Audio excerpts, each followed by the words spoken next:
ये कहानी शेर और खरगोश एक मशहूर इखलाकी कहानी है जो हमें अक्ल और हिकमत की अहमियत सिखाती है। कहानी। किसी जंगल में एक जालिम और ताकतवर शेर रहता था। वो रोज जंगल के जानवरों को पकड़कर खा जाता था, जिससे तमाम जानवर खौफजदा रहते थे।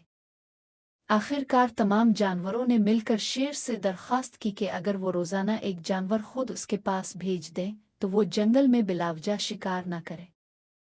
शेर ने इस शर्त को मान लिया। अब रोज एक जानवर अपनी बारी पर शेर के पास जाने लगा। एक दिन कुरा खरगोश के नाम निकला। खरगोश बहुत चालाक था, इसने शेर से बचने की तरकीब सोची।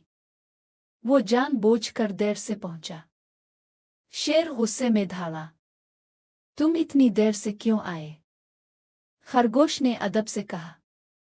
महाराज, मैं वक्त पर आ रहा था, लेकिन रास्ते में एक और शेर ने मुझे रोक लिया और कहा कि ये जंगल इसका है। वो कहता था कि तुम जंगल के असली बादशाह नहीं हो। ये सुनकर शेर को गुस्सा आ गया और वो बोला, कौन है वो गुस्ताख? मुझे फौरन इसके पास ले चलो। चालाक खरगोश शेर को एक गहरे कुनवे के पास ले गया और कहा, महाराज, वो शेर कुनवे के अंदर है। जब मैंने इसे बताया कि असल बादशाह आप हैं तो वो बहुत गुस्से में आ गया।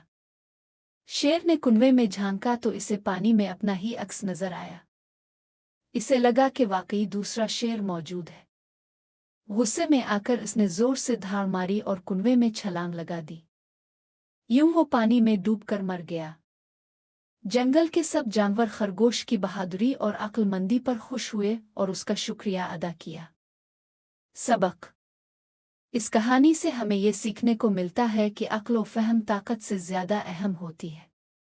बड़ी से बड़ी मुश्किल भी होशियारी और समझदारी से हल की जा सकती है।